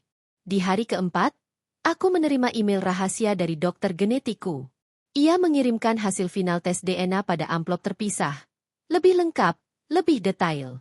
Ia menunjukkan bahwa hormon kehamilan Clarissa sengaja dimanipulasi. Sejenis injeksi yang biasa digunakan untuk tujuan tertentu. Ia juga mengirim catatan kecil yang mengatakan bahwa kehamilan itu hanyalah skenario. Tidak ada janin. Tidak ada kehidupan. Tidak ada apapun. Aku memegang amplop itu lama. Kertasnya kasar. Teksturnya seperti kebenaran itu sendiri. Kebenaran yang tidak bisa dibantah. Kebenaran yang akan mengakhiri permainan Clarissa dengan satu langkah sederhana. Aku bangkit dari kursi. Berjalan ke depan cermin rias. Memandang wajahku sendiri. Wajah perempuan berusia lebih dari 60 tahun yang masih berdiri tegak meski dunia berkali-kali mencoba menjatuhkannya. Wajah yang tidak membutuhkan keributan untuk menang. Wajah yang memahami bahwa kekuasaan tertinggi ada dalam keheningan. Malam itu, aku memutuskan tanggalnya. Aku akan mengadakan dinner keluarga terakhir. Dan di meja makan itu, Clarissa akan mendengar bagaimana bunyi kehancurannya sendiri. Hari ketika aku menentukan tanggal dinner keluarga, udara Surabaya sedang sejuk. Awan-awan tipis bergelantung di langit seperti tirai sutra yang baru dicuci. Rumah besar keluarga Wibowo tampak lebih megah dari biasanya. Mungkin karena aku memandangnya dengan mata yang sudah siap untuk mengakhiri sebuah bab gelap. Aku memanggil kepala pelayan. Dengan nada tenang, aku memintanya menyiapkan makan malam keluarga pada malam minggu. Tidak perlu acara besar. Tidak perlu undangan luas. Hanya keluarga inti. Aku tahu Clarissa akan menanyakan alasannya. Aku tahu Haryanto akan merasa canggung. Aku tahu Raditya akan mencium sesuatu yang tidak beres. Tapi tidak masalah. Mereka akan datang. Karena ketika seorang perempuan tua seperti aku mengundang dengan senyum ramah, tidak ada seorang pun yang berani menolak. Mereka akan duduk. Mereka akan mendengar. Mereka akan melihat. Selama hari-hari menunggu dinner itu tiba, aku menjalani rutinitas seperti biasa. Bangun pagi, membaca laporan bulanan perkebunan kelapa sawit di Kalimantan, mengecek progres proyek properti di daerah Citraland, dan sesekali menerima telepon dari kolega lama. Tidak ada yang berubah. Tidak ada yang terlihat berbeda. Semua berjalan dengan tempo tenang yang membuat Clarissa merasa aman. Ia tersenyum kepadaku 2 hari sebelum dinner. Senyum yang dibuat-buat, tapi cukup manis untuk menipu dirinya sendiri. Dalam hatinya ia masih merasa berkuasa. Ia merasa kehamilan palsunya cukup untuk menjerat Haryanto. Ia merasa sambungan rahasia dengan Reza cukup untuk menggulingkan Raditya. Ia merasa cukup kuat untuk menghancurkan keluarga besar Wibowo dari dalam. Ia tidak sadar bahwa aku sudah menyentuh setiap bagian dari jaring kebohongan yang ia tenun. Di meja makan siang hari itu, aku memperhatikan Clarissa menyentuh perutnya lagi. Tangan yang sama, gerakan yang sama, kebohongan yang sama. Namun kali ini, aku bisa melihat ketegangan halus di ujung jarinya. Seolah ia mulai kesulitan mempertahankan drama itu. Matanya menghindari tatapan Raditya. Sesekali ia melirik Haryanto, seakan memintanya menopang kebohongan itu. Namun Haryanto, dengan kepolosannya yang dewasa tapi rapuh, tidak menyadari apapun. Aku tidak mengatakan apa-apa. Aku hanya memperhatikan. Mengamati. Menyimpan semua detail itu di kepalaku. 2 hari sebelum dinner, aku menghubungi mantan asistennya Haryanto. Perempuan itu sudah lama pensiun, tetapi ia masih memiliki akses ke beberapa fail lama. Aku memintanya menelusuri dokumen perpindahan dana 6 bulan terakhir. Dalam beberapa jam, ia mengirimkan folder digital yang berisi bukti-bukti tambahan, tanda tangan palsu Haryanto di beberapa surat, pengajuan pembelian lahan yang tidak pernah disetujui, hingga info palsu yang digunakan Clarissa dan Reza untuk menutupi jejak mereka. Aku membaca semuanya di ruang kerja. Lampu meja menyinari wajahku yang memantulkan ketenangan. Aku tidak terkejut. Clarissa dan Reza bermain dengan cara yang sama seperti banyak orang muda. Tergesa-gesa, ceroboh, dan terlalu percaya diri. Aku menggabungkan semua bukti ke dalam satu folder fisik besar berwarna hitam. Kulit folder itu halus, memberi kesan bahwa sesuatu yang elegan sedang disiapkan. Sesuatu yang tidak bisa dibantah. Sesuatu yang akan mematahkan leher reputasi mereka dalam satu hentakan kecil. Malam sebelum dinner, aku tidak bisa tidur. Bukan karena cemas, tetapi karena tenang. Terlalu tenang. Rasanya seperti malam sebelum konser besar. Ketika seorang pianis menunggu saat ia harus memukul nada pertama. Ruang tidurku sunyi. Angin membawa aroma Kamboja dari halaman depan. Suara detik jam menemani aku berpikir. Aku membayangkan meja makan besar besok malam. Lampu gantung kristal menggantung seperti mahkota berkilau. Vas bunga anggrek putih di tengah meja. Peralatan makan perak yang berkilau. Semuanya akan tampak indah, bersih, dan mahal. Sebuah ironi kecil bahwa di meja seanggun itu, 2 manusia akan kehilangan hidupnya. Bukan nyawanya, tapi kehormatannya. Ketika pagi datang, aku bangun lebih awal. Aku berjalan mengelilingi rumah, memastikan semuanya sempurna. Karpet dibersihkan. Kursi makan dipoles. Piano di ruang musik disetel ulang. Tidak ada yang boleh terlihat berantakan. Karena kekacauan terbesar pun harus disampaikan dalam panggung yang paling rapi. Clarissa turun dengan wajah yang lebih pucat dari biasanya. Ada sesuatu pada matanya yang membuatku tahu ia mulai takut. Mungkin intuisi tidak sekuat kecerdasan. Tapi pada titik tertentu, ketakutan seseorang memancar seperti aroma. Aku bisa mencium ketakutannya. Tetapi ia mencoba menyembunyikannya dengan gaya yang terlalu dibuat-buat. Ia merapikan rambutnya, memakai gaun merah marun, dan mengenakan perhiasan emas kecil. Ia ingin terlihat dominan. Padahal ia sedang tenggelam. Raditya pagi itu tidak banyak bicara. Ia memandang Clarissa lama. Ada sesuatu pada pandangannya yang membuatku ingin merengkuh anakku itu. Bukan untuk menenangkannya, tetapi untuk mengatakan bahwa ia tidak perlu takut. Semua akan selesai malam ini. Ia akan bebas dari perempuan itu. Tapi aku tetap diam. Aku tidak ingin merusak panggung dengan kata-kata yang tidak perlu. Haryanto, seperti biasa, tidak menyadari apapun. Ia membaca berita bisnis sambil menyeruput kopi. Pikirannya tidak pernah menjangkau jauh dari dirinya sendiri. Dan itulah yang membuatnya menjadi pion paling mudah dikendalikan dalam permainan besar ini. Siang hari aku menerima kabar dari detektif bahwa Reza sudah kembali dari Bali. Ia berada di kantornya, menyelesaikan beberapa dokumen yang menurutnya bisa mengamankan posisinya. Ia tidak tahu bahwa semua itu sudah terlambat. Ia tidak tahu bahwa namanya hanya tinggal menunggu untuk dibacakan dalam daftar kebusukan. Sore hari aku mandi air hangat lebih lama dari biasanya. Menyisir rambutku perlahan. Memilih kebaya warna hijau zamrud yang membuat kulitku tampak lebih muda. Aku ingin hadir sebagai perempuan yang menang. Bukan perempuan yang membalas dendam. Aku ingin semua orang di meja itu melihat bahwa aku tidak pernah goyah. Aku turun dengan langkah lembut. Para pelayan sudah menata meja makan panjang itu. Lampu kristal menyala. Anggrek putih berdiri gagah. Suasana rumah seperti istana kecil di Surabaya. Clarissa muncul dengan gaun merah yang mencolok. Haryanto dengan kemeja putih formal.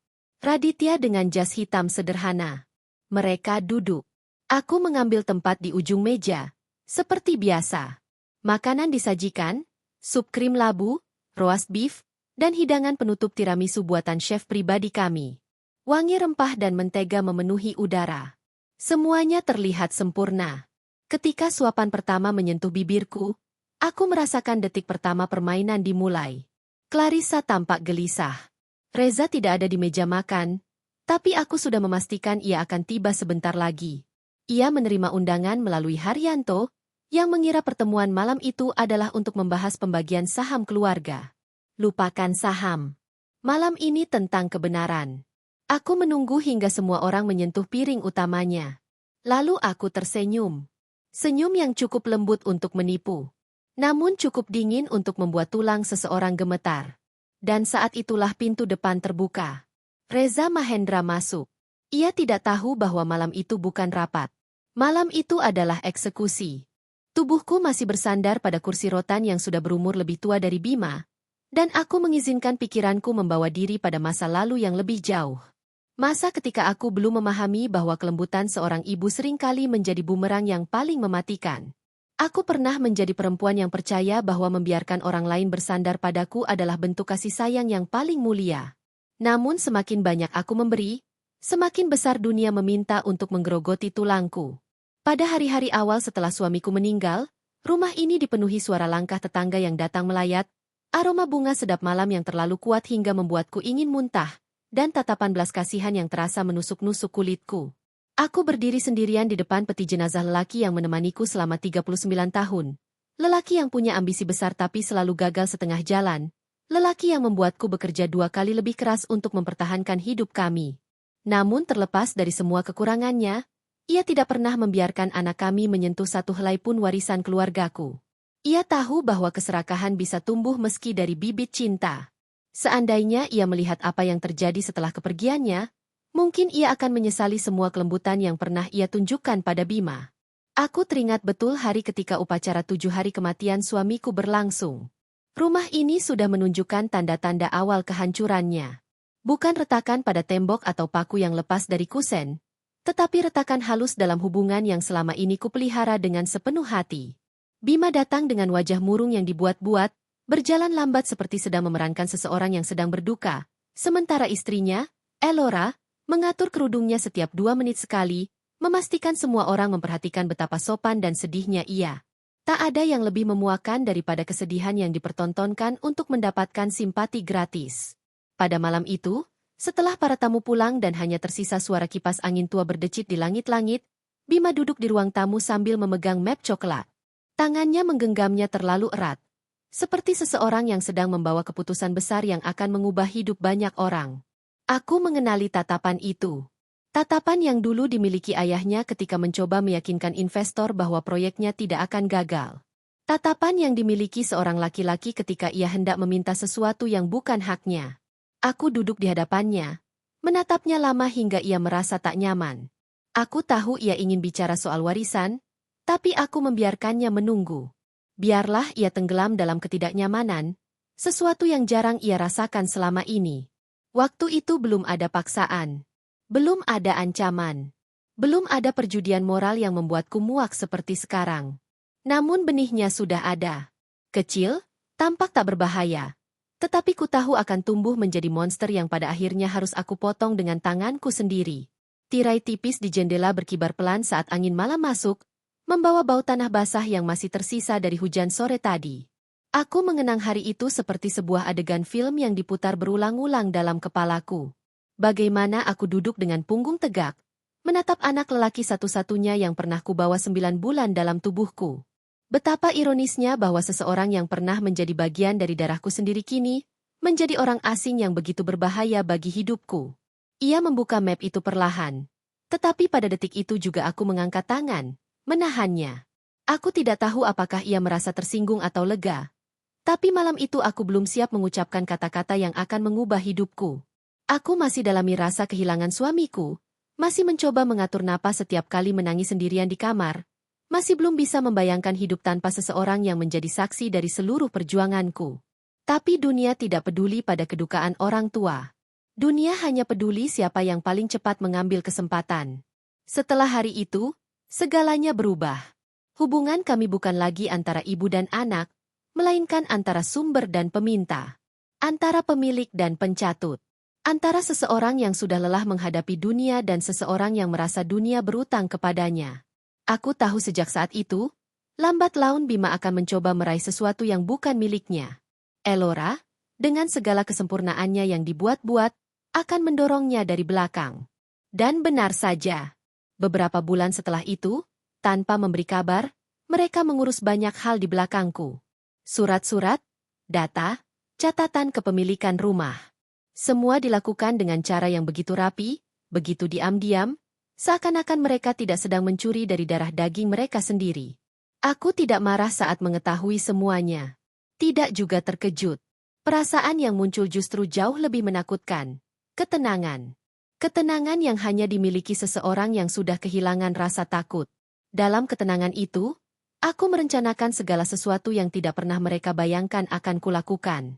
Aku merangkai setiap kepingan rencana seperti seseorang yang membuat lukisan balas dendam bertahun-tahun lamanya. Ketika mereka akhirnya mengusirku dari rumahku sendiri, aku justru tersenyum. Senyum yang tidak mereka pahami. Karena senyum itu lahir dari pengetahuan bahwa mereka baru saja melangkah ke perang yang tidak akan pernah mereka menangkan. Rumah ini memiliki ingatannya sendiri. Ia tahu siapa pemilik sejatinya. Ia tahu siapa yang memeliharanya. Siapa yang membersihkan setiap sudutnya. Siapa yang mengisi ruang-ruangnya dengan cinta, bukan dengan keserakahan. Dan seperti semua rumah tua yang menyimpan rahasia panjang, ia akan memihak pada orang yang benar. Ketika aku kembali berdiri di ambang pintu rumahku setelah berbulan-bulan disingkirkan, aku melihat retakan yang lebih lebar dari sebelumnya.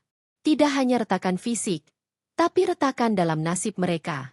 Bima sudah kehilangan pekerjaannya, Elora kehilangan gengsinya, dan dunia yang mereka bangun dari keserakahan runtuh satu persatu. Mereka lupa bahwa hidup ini seperti lingkaran. Apapun yang dilemparkan ke dunia akan kembali pada pemiliknya.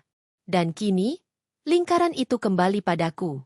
Malam ini, ketika angin menerbangkan daun-daun kering di halaman, aku sudah tidak lagi menjadi ibu yang menunggu belas kasihan anaknya. Aku adalah seorang perempuan tua yang kembali untuk mengambil apa yang seharusnya menjadi miliknya. Bukan dengan kekerasan, bukan dengan teriakan, tetapi dengan ketenangan seseorang yang tahu bahwa keadilan alam akan selalu memihak pada mereka yang setia dan sabar. Namun sebelum semuanya berakhir, aku ingin mereka mengerti satu hal. Tidak ada pengkhianatan yang lahir dari ketiadaan. Semua berawal dari ketamakan yang mereka pelihara sendiri.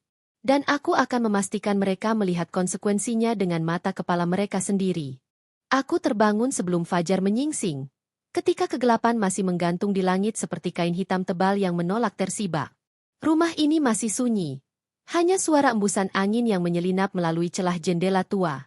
Udara dini hari selalu membawa dingin yang lembut dan tajam sekaligus. Dingin yang mengingatkanku pada masa ketika aku harus bangun lebih awal untuk menyiapkan sarapan bagi suami dan anakku. Masa ketika kasih sayang terasa seperti kewajiban yang tak pernah selesai. Kini, aku bangun bukan untuk siapapun. Bukan untuk memasak bagi keluarga yang sudah mengkhianatiku. Bukan pula untuk memenuhi permintaan seseorang yang tak pernah menghargai pengorbananku. Aku bangun karena ada sesuatu dalam diriku yang sudah terlatih untuk tidak bergantung pada siapapun. Kemandirian yang dulu kutanam dalam-dalam, kini tumbuh menjadi kekuatan yang tidak lagi bisa dipatahkan. Aku menyalakan satu lampu meja kecil. Cahaya kuningnya menyentuh sudut-sudut kamar yang selama beberapa bulan menjadi saksi senyap atas rasa sakit yang kutelan sendirian. Ada noda-noda pada hati yang tak mungkin hilang. Tapi bukan noda itu yang menahanku. Yang menahanku adalah keinginan untuk melihat segala sesuatu kembali pada tempatnya. Untuk melihat keadilan berjalan sebagaimana mestinya. Ketika aku berjalan menuju dapur, rumah ini menyambutku dengan langkah-langkah beratnya. Kayu lantai berderit lembut. Seperti mengingatkan bahwa ia juga telah bertahan melewati masa-masa sulit. Di meja makan, sebuah pot bunga kering masih berdiri diam, peninggalan Elora yang mencoba meniru estetika rumah-rumah yang ia lihat di media sosial. Semua itu kini tampak seperti ironi yang pahit. Betapa kerasnya ia berusaha terlihat berkelas, padahal perangai batinnya jauh dari anggun. Aku menyentuh pot itu perlahan, mengangkatnya, lalu menaruhnya kembali. Aku tidak perlu menghancurkan apapun yang mereka tinggalkan. Alam sudah melakukannya untukku. Keserakahan mereka sendiri sudah membusukkan segalanya dari dalam. Dan sekarang dunia perlahan mengembalikan keseimbangan dengan caranya sendiri. Di tengah ketenangan itu, pikiranku kembali terarah pada sesuatu yang selama ini kusembunyikan dari semua orang, bahkan dari diriku sendiri. Sesuatu yang menjadi inti dari seluruh perjalanan ini. Bahwa balas dendam yang sesungguhnya bukan dihantarkan oleh teriakan atau hukuman fisik, namun melalui pengabaian yang penuh kehormatan. Membiarkan mereka merasakan kehancuran yang mereka ciptakan sendiri. Membiarkan mereka hidup dengan dosa-dosa mereka tanpa seseorang yang mau menutupinya lagi. Jika aku berkata tidak sakit melihat semua itu, tentu aku berbohong. Setiap ibu, betapapun kuatnya ia, tetap memiliki sisi rapuh yang menyimpan ingatan-ingatan manis tentang anaknya. Aku masih ingat saat memandikan Bima kecil, saat ia belajar berjalan, saat ia bersekolah dengan seragam kebesaran. Ada masa ketika ia melihatku seolah-olah aku adalah dunia baginya. Dan itulah yang membuat pengkhianatannya terasa seperti luka yang tidak akan pernah sembuh sepenuhnya. Namun aku sudah melewati fase ingin mempertahankan hubungan itu. Aku sudah melewati tahap mencari alasan, menyalahkan diri sendiri, atau memohon agar ia kembali pada pikirannya. Kini, yang tersisa adalah seorang perempuan tua yang berdiri tegak seperti pohon tua yang akarnya telah menghunjam terlalu dalam untuk bisa dicabut oleh siapapun. Aku menyeduh teh dan duduk di kursi rotan yang menatap langsung ke halaman depan. Dari kursi ini aku bisa melihat jalan setapak yang dulu sering dilalui suamiku ketika ia pulang dari bekerja. Aku bisa melihat Bima kecil berlari-larian, tertawa, tanpa beban. Ada kehangatan dalam ingatan itu. Namun juga ada jarak yang begitu besar antara masa lalu dan masa sekarang. Ketika cahaya matahari perlahan muncul di balik pepohonan, aku melakukan sesuatu yang bahkan tidak kusadari telah menjadi kebiasaan baruku, menunggu kedatangan mereka. Hanya saja kini yang kurasakan bukan lagi kekhawatiran atau takut. Yang ada hanya rasa ingin tahu, sejauh mana kehancuran yang mereka tanam sudah tumbuh menjadi bencana bagi mereka sendiri? Aku tidak perlu menunggu lama. Di kejauhan, suara mesin motor tua terdengar memecah keheningan pagi. Langkah-langkah berat mendekat. Dan kemudian aku melihatnya, Bima. Rambutnya berantakan, wajahnya pucat, tubuhnya lebih kurus dari terakhir kali kulihat. Pakaian yang dulu selalu rapi kini kusut, seolah ia tidak lagi peduli pada penampilannya. Ia berdiri di gerbang dalam diam. Ada jeda panjang sebelum ia mengetuk. Dan ketika suara ketukan itu terdengar, rumah ini seolah ikut bernapas panjang, seperti seseorang yang sedang mempersiapkan diri menghadapi sesuatu yang telah lama dinanti. Aku tidak membuka pintu. Aku menunggu. Membiarkannya mengetuk lebih lama, seperti seseorang yang memohon pintu ampunan. Aku ingin ia merasakan setiap detik dari penantian itu. Inilah bagian dari pelajaran yang harus ditanggungnya sendiri. bahwa rumah ini, yang dulu ingin ia rebut, kini tidak lagi terbuka dengan mudah baginya. Ketukan ketiga terdengar lebih pelan. Mungkin ia ragu. Mungkin ia malu. Atau mungkin ia baru benar-benar mengerti betapa jauh jarak antara dirinya yang dulu dan dirinya yang sekarang. Barulah setelah beberapa menit berlalu, aku melangkah menuju pintu. Setiap langkah rasanya seperti perjalanan panjang menuju babak penutup yang telah dipersiapkan oleh takdir untukku. Aku memegang gagang pintu, merasakan dinginnya logam itu di telapak tanganku. Dingin yang menandakan bahwa sesuatu dalam diriku sudah berubah menjadi baja. Ketika pintu terbuka, ia menunduk. Tubuhnya gemetar kecil, entah karena cuaca atau rasa malu. Ia tidak berani menatapku. Dan pada saat itu, aku menyadari sesuatu yang selama ini tidak kusangka akan kurasakan. Aku tidak membencinya lagi. Bukan karena ia pantas dimaafkan. Bukan karena ia sudah berubah. Tetapi karena aku sudah selesai dengannya. Selesai dengan seluruh luka, seluruh kenangan yang berbau pahit, seluruh hari-hari yang membuatku mempertanyakan nilai diriku sendiri. Aku sudah melampaui semuanya. Dan itulah kemenangan paling sunyi, namun paling membekas, yang bisa dimiliki seseorang di usia senja.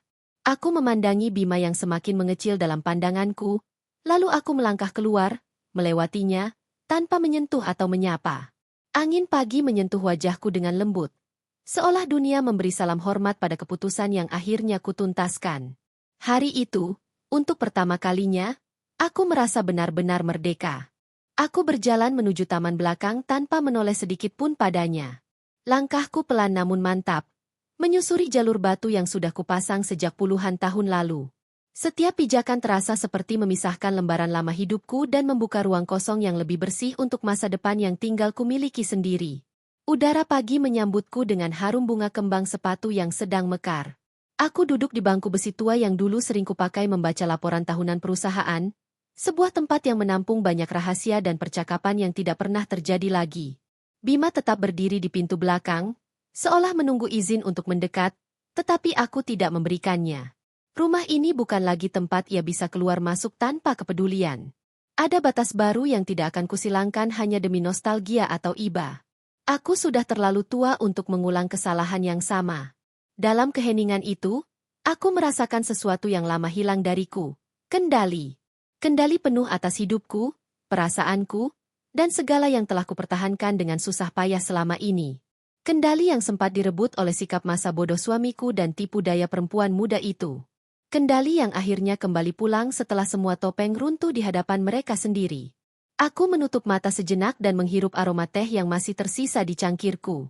Hangatnya menyusup perlahan, menggantikan dingin yang sempat bertahun-tahun mengendap di dadaku. Teh ini menjadi penanda bahwa hidupku masih berjalan, meski perlahan, meski hampir remuk oleh tekanan. Aku masih ada. Dan aku masih waras karena menolak hancur untuk mereka.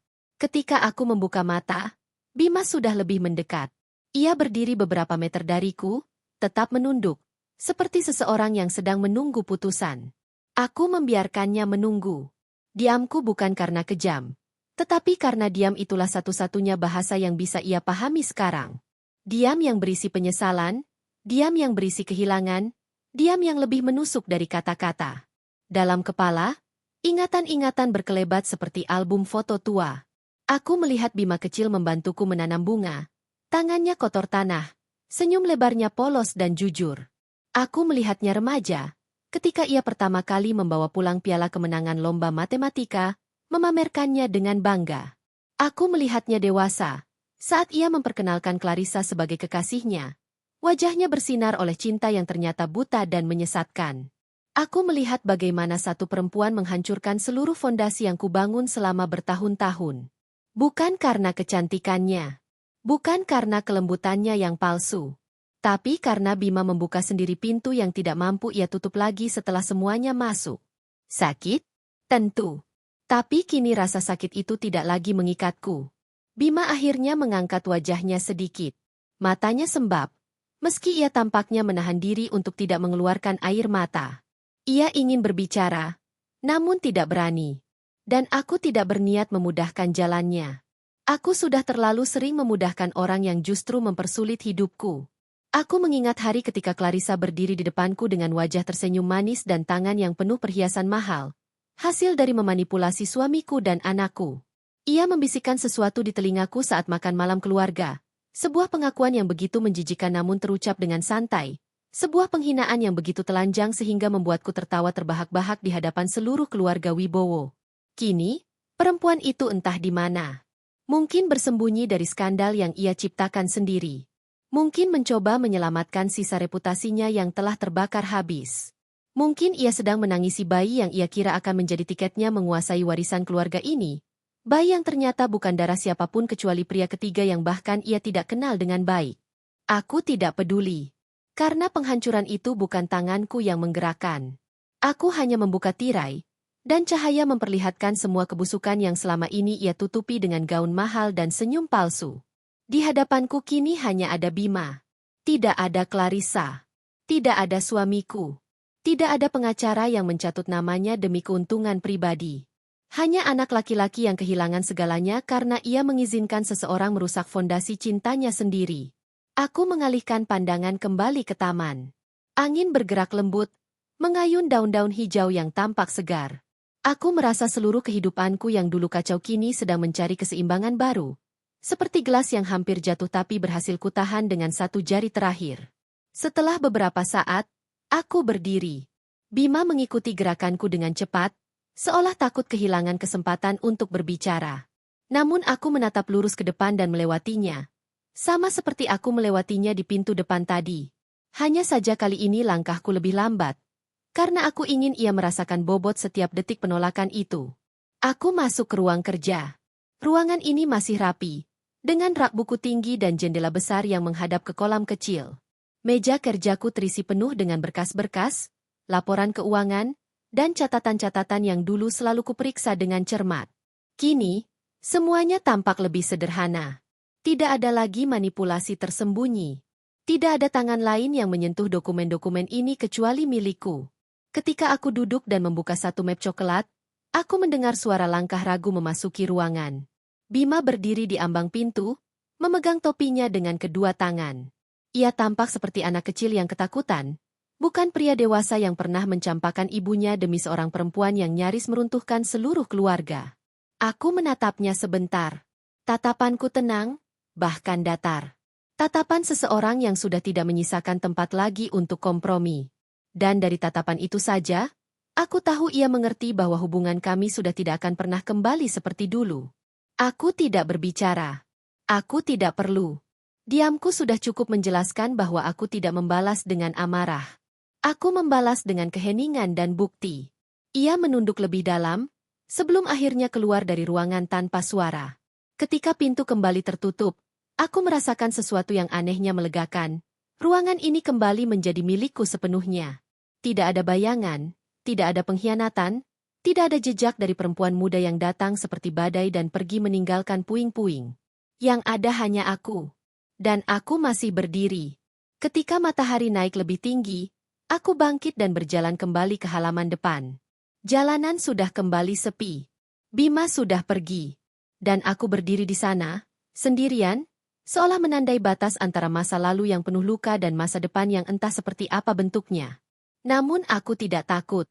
Sore hari datang perlahan, membawa udara yang lebih hangat dan langit yang bergeser menjadi keemasan. Cahaya itu jatuh di halaman rumahku seperti sehelai kain tipis yang membungkus segalanya dalam ketenangan yang tidak pernah benar-benar kumiliki selama bertahun-tahun terakhir. Rumah ini terasa berbeda sejak semuanya berakhir. Lebih lapang, lebih sunyi, namun juga lebih jujur. Tidak ada lagi suara-suara palsu, tidak ada lagi langkah-langkah yang menyembunyikan niat kotor, tidak ada lagi tawa pura-pura yang digunakan untuk menutupi pengkhianatan. Aku berjalan menyusuri lorong panjang menuju ruang koleksi kristal, ruang yang selalu menjadi favoritku. Lampu gantung besar yang tergantung dari langit-langit menerangi ruangan itu dengan gemerlap lembut. Kristal-kristal bohemia, hadiah dari berbagai perjalanan bisnis selama puluhan tahun, berkilau memantulkan cahaya seperti pecahan-pecahan kebenaran yang akhirnya terlepas dari bayang-bayang. Di antara semua barang berhargaku, kristal-kristal ini yang paling sering kuseka dan kujaga. Bukan karena nilainya, tetapi karena ketenangannya. Setiap pantulan cahaya mengajarkan hal yang sama, bahwa luka memantulkan sosok kita dengan cara yang berbeda, dan dari pantulan itulah kita belajar untuk melihat diri sendiri dengan lebih jujur. Hari ini, pantulan itu terasa lebih bersih. Saat aku menatap salah satu vas kristal, bayangan wajahku terpampang jelas. Wajah perempuan berusia lebih dari 6 dekade, dengan garis halus di sekitar mata yang tidak bisa lagi dihapus, tetapi justru membuatku terlihat lebih kuat. Ada ketenangan aneh di wajah itu. Ketenangan yang tidak kumiliki ketika Clarissa masih berkeliaran di rumah ini seperti ratu kecil yang merasa seluruh dunia harus tunduk pada keinginannya. Aku mengingat bagaimana ia sering berjalan melewati ruangan ini tanpa berpikir dua kali. Tumit stilettonya mengklik lantai marmer dengan ritme penuh kesombongan, seakan rumah ini adalah panggung dan ia adalah bintang utamanya. Aku mengingat bagaimana tatapan matanya penuh penilaian terhadap setiap sudut rumah ini, padahal sebagian besar yang ia puji atau hina tidak benar-benar ia mengerti. Ia selalu merasa unggul. Mudanya, wajahnya, cara berbicaranya yang manis namun beracun. Bahkan caranya menggenggam tangan Bima seolah sedang menggenggam harta yang hendak ia habisi perlahan-lahan. Aku melihat semua itu, namun membiarkannya. Karena ketika seseorang sedang menggali lubang untuk menjebak orang lain, aku tahu pada akhirnya ia akan jatuh ke lubang itu sendiri. Dan benar saja. Ketika bukti-bukti kukumpulkan, ketika setiap rekaman dibuka, ketika hasil DNA itu dibacakan di meja makan terakhir kami, wajah Clarissa runtuh tanpa bisa diselamatkan. Tidak ada lagi sikap manis. Tidak ada senyuman manipulatif. Tidak ada serpihan keangkuhan yang tersisa. Ia hancur. Ia roboh. Ia kehilangan kata-kata. Dan untuk pertama kalinya, ia merasakan apa itu ketakutan. Lalu ia pergi. Berlari dari ruangan, dari rumah ini, dari nama keluarga Wibowo yang dulu ingin ia kuasai. Dan tidak satupun dari kami menghentikannya. Kini, ketika dirinya sudah menjadi debu dalam sejarah rumah ini, aku kembali memikirkan bagaimana semua ini bisa terjadi. Bukan untuk meratapi, tetapi untuk memahami bahwa hidup selalu melingkar pada satu garis besar. Seseorang hanya akan selamat ketika ia jujur pada dirinya sendiri. Clarissa tidak pernah jujur. Dan ia tenggelam dalam kebohongannya sendiri. Aku beralih ke kursi empuk di sudut ruangan dan duduk perlahan. Dari kursi ini, aku bisa melihat seluruh kristal yang tersusun dengan simetri sempurna. Seperti barisan saksi bisu yang menyaksikan drama keluarga Wibowo selama bertahun-tahun. Dan aku tahu, jika benda mati saja bisa berbicara, ruangan ini mungkin menjadi museum dari dosa-dosa yang pernah berputar di antara dindingnya. Tanpa suara, pintu ruangan terbuka. Aku sudah tahu siapa yang datang bahkan sebelum ia sepenuhnya masuk. Reza Mahendra. Mantan pengacara keluarga yang akhirnya juga ikut terseret dalam skandal besar yang menelan hidup Clarissa. Ia bukan lagi pria yang dulu melangkah dengan percaya diri penuh. Kini ia tampak seperti bayangan dirinya sendiri. Lelah, kusut, dan tersesat. Ia berhenti di dekat pintu, mungkin ragu apakah ia pantas berada di sini. Dan untuk beberapa detik, aku membiarkannya terdiam. Diam adalah cara terbaik untuk memaksa seseorang berhadapan dengan dirinya sendiri. Diam jauh lebih mematikan daripada kata-kata. Aku memandangnya tanpa senyum. Tatapanku stabil. Tegas. Tidak menghakimi, namun jelas tidak simpatik. Reza, sama seperti Clarissa, percaya bahwa mereka bisa mengendalikan segalanya. Bahwa mereka bisa memanipulasi warisan keluarga, mengubah dokumen, menekan beberapa staf, dan menipu suamiku yang mudah dibujuk. Mereka tidak sadar bahwa aku bukanlah perempuan tua yang bisa dibodohi hanya karena aku jarang bersuara. Ketika bukti-bukti itu kukeluarkan satu persatu di meja makan, aku melihat wajah Reza berubah. Dari yakin menjadi panik. Dari percaya diri menjadi bingung. Dari meremehkan menjadi takut. Pada malam itu seluruh kehidupannya berubah. Ia kehilangan klien-klien besar. Kehilangan reputasi. Kehilangan masa depan yang ia bangun dengan cara-cara kotor. Dan kini ia berdiri di hadapanku, tampak seperti seseorang yang mencoba menyelamatkan sisa-sisa dirinya sebelum semuanya menghilang. Aku tidak mengajaknya duduk. Aku tidak menawarkan teh. Aku tidak menawarkan apapun. Karena dalam hidup ini, seseorang hanya layak mendapatkan kelembutan ketika ia masih memiliki hati yang bersih. Reza menghabiskan hatinya untuk permainan licik yang akhirnya menghabiskan dirinya. Ia akhirnya menunduk. Gerakan kecil itu bagiku sudah cukup. Ia datang bukan untuk memohon maaf. Aku tahu itu. Ia datang karena ia tidak tahu harus kemana lagi. Karena ketika dunia menutup pintu-pintu yang dulu selalu terbuka untukmu, hanya satu tempat yang membuatmu kembali. Tempat yang pernah menjadi saksi ketika segalanya masih utuh. Tempat ini. Namun rumah ini bukan lagi rumah bagi para pembohong. Akhirnya ia mundur. Melangkah keluar perlahan, tanpa suara. Dan ketika pintu tertutup kembali, aku menghela napas panjang. Napas yang terasa seperti membuang sisa beban terakhir dari hidup yang sudah kutanggung terlalu lama. Aku berdiri dan kembali berjalan menuju teras depan. Langit sore sudah berganti menjadi jingga kemerahan. Angin menggerakkan tirai tipis yang menggantung di pintu kaca. Dan aku tahu bahwa hari ini, yang terasa panjang namun penuh kejujuran, telah membawaku lebih dekat pada satu titik akhir, ketenangan. Sebuah ketenangan yang dibangun dari bukti, bukan dari teriakan. Dari kebenaran, bukan manipulasi. Dari keberanian memilih keheningan, bukan keterpaksaan untuk bersuara. Sore itu, aku duduk di kursi rotan favoritku. Teh hangat yang baru kuseduh diletakkan di sebelahku. Dan saat embusan angin membawa aroma taman ke arahku, aku menyadari bahwa untuk pertama kalinya dalam waktu yang sangat lama, aku betul-betul merasa damai. Hari itu, tubuhku seperti membawa beban yang tidak lagi terasa berat, tetapi matang oleh keputusan yang telah melewati begitu banyak fase pertimbangan. Aku berdiri di sisi jendela besar yang menghadap ke kebun belakang, tempat para pekerja kebersihan telah menyingkirkan sisa-sisa perabot lama milik mertuaku yang dulu memaksa menetap di rumah ini. Aku tidak lagi merasakan ria emosi ketika melihat barang-barang itu diangkut keluar seperti sampah yang sudah terlalu lama dibiarkan membusuk. Ada ketenangan yang sulit dijelaskan, semacam ruang kosong di belakang tulang iga, yang justru membuat langkahku terasa lebih mantap. Aku menyadari bahwa balas dendam, sejauh apapun aku melangkah mengejarnya, selalu berakhir dengan pertanyaan hampa. Setelah semuanya runtuh, apalagi yang tersisa? Tetapi aku juga tahu bahwa keadilan tidak lahir dari hati yang lembut. Ia lahir dari keberanian untuk menegakkan batas ketika orang lain menginjak martabat kita seakan itu bukan sesuatu yang penting. Di ruang kerjaku, tumpukan dokumen sudah rapi. Kontrak warisan telah direvisi. Kepemilikan rumah kini tunggal berada di bawah namaku. Tidak ada lagi ruang abu-abu yang membuat siapapun merasa berhak mengambil, menuntut, atau menuntutku lagi. Semua alur yang dulu ingin dipakai mereka untuk merampas hidupku sudah mati sebelum mereka sempat menyusup lebih jauh. Namun tetap saja, meski kemenangan ini terasa absolut, ada sudut-sudut kecil dalam diriku yang mengingat bagaimana semua ini bermula.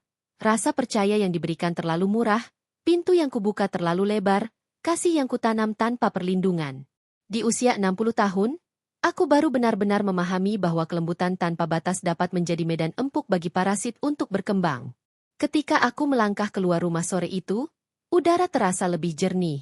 Seperti ada sesuatu yang telah terlepas dari pundakku, sesuatu yang tidak bisa kulihat tetapi terasa meninggalkan tubuhku sedikit demi sedikit. Aku berjalan pelan menuju teras belakang, melihat sisa daun jambu yang berjatuhan, mengingat masa ketika aku masih menanamnya bersama suamiku. Banyak yang berubah sejak itu, tetapi pohon itu tetap berdiri dengan karakternya sendiri, seperti mengingatkan bahwa waktu selalu berjalan tanpa peduli apa yang manusia perebutkan. Di kejauhan, samar-samar kudengar suara kendaraan tua. Aku tidak langsung menoleh. Aku hanya memejamkan mata sejenak, menunggu apakah langkah-langkah itu akan mendekat atau menjauh. Ketika suara itu berhenti tepat di depan pagar rumahku, aku membuka mata dengan tenang. Di luar sana, dua sosok yang dulu pernah mengisi hidupku dengan tuntutan dan keluhan kini berdiri dengan tubuh yang lebih kurus, lebih kusam, lebih rapuh dari yang kuingat. Suamiku, atau mantan suamiku, kini statusnya terhapus bahkan dari daftar tanggung jawab emosionalku, berdiri dengan wajah yang hampir tidak kukenali. Ketika kutatap dari kejauhan, aku bisa melihat betapa kerasnya hidup telah menggigit setiap sudut kehidupannya setelah ia kehilangan akses ke kenyamanan yang dulu kudukung selama bertahun-tahun. Di sampingnya, mertuaku duduk dengan lutut yang gemetar, wajah yang tertutup keriput lebih dalam dari terakhir kali kulihat. Dunia di luar rumah ini, ternyata, tidak memberi mereka tempat yang hangat untuk bersandar. Aku tidak bergerak. Tidak ada dorongan untuk menghampiri. Tidak ada keinginan untuk bertanya apakah mereka baik-baik saja. Aku hanya berdiri, membiarkan mereka melihatku sebagaimana aku sekarang. Bukan lagi perempuan yang bisa mereka tekan, bukan lagi sumber uang dan kenyamanan, bukan lagi penopang hidup mereka. Tatapan mereka seperti memohon sesuatu yang tidak berwujud. sebuah pengakuan, mungkin sebuah kesempatan. Tetapi hidup tidak dibangun di atas kesempatan yang diberikan tanpa pertimbangan. Setiap tindakan memiliki konsekuensi, dan hari ini, mereka berdiri di hadapan konsekuensi itu. Aku mengangkat tangan, memberi isyarat sederhana agar mereka pergi. Isyarat itu tidak keras, tidak kasar, tidak penuh kemarahan. Justru kelembutan dari gerakan itu membuat pesan yang kusampaikan menjadi lebih pedih. Mereka tidak lagi memiliki ruang di dunia yang kubangun ulang, dunia yang kulindungi dengan tekad yang lahir dari luka yang dalam. Suamiku menunduk. Mertuaku memegang lengan anaknya, berusaha menjaga keseimbangan. Mereka berbalik dengan langkah lambat yang bergema di sepanjang jalan depan rumah. Aku menyaksikan punggung mereka menjauh, bukan dengan rasa puas, melainkan dengan penerimaan bahwa beberapa hubungan memang tak seharusnya dipertahankan, bukan karena kebencian, melainkan karena pertumbuhan. Ketika mereka akhirnya hilang dari pandangan, aku menutup pagar dengan tenang. Perasaan itu muncul lagi, hampa tetapi lega. Sejenis kehampaan yang bukan tanda kekurangan, melainkan tanda ruang baru telah tercipta. Ruang yang bisa kutanami dengan sesuatu yang lebih baik dari rasa sakit. Aku kembali ke dalam rumah. Senyap menyambutku seperti sahabat lama yang setia. Lantai yang bersih, dinding yang rapi, meja kayu yang kusuka. Semuanya tampak seolah sedang menunggu bab berikutnya dari hidupku. Aku mengambil secangkir teh hangat yang sudah kusiapkan sebelum keluar tadi, lalu duduk di kursi favoritku. Dari tempat itu, aku bisa melihat hampir seluruh ruang keluarga. Tempat itu pernah menjadi saksi bagaimana aku dipojokkan, diawasi, dan diremehkan oleh orang-orang yang bahkan tidak memahami bagaimana susah payahnya aku membangun tempat ini. Kini, ruang itu kembali menjadi milikku seorang. Aku menyeruput teh itu perlahan, merasakan hangatnya turun ke tenggorokanku. Lalu untuk pertama kalinya dalam waktu yang sangat lama, aku merasakan hidupku kembali menjadi milikanku sepenuhnya. Tidak ada suara yang mengatur, tidak ada mata yang menghakimi, tidak ada langkah-langkah asing yang menguasai rumahku. Hanya aku, dan rumah yang akhirnya bernapas lagi setelah sekian lama menjadi tempat yang penuh bayangan. Malam datang perlahan, seperti tirai lembut yang menutup panggung. Di luar, bulan menggantung dengan cahaya yang tipis. Aku berdiri sekali lagi di depan jendela besar itu, menatap keheningan yang tersaji dengan jernih. Di usia ini, aku tidak meminta banyak. Aku tidak mengejar pujian atau pembenaran dari siapapun. Aku hanya ingin menjalani hari-hari yang tersisa dengan damai, dengan martabat yang kupeluk erat setelah terlalu lama direbut. Balas dendamku telah selesai.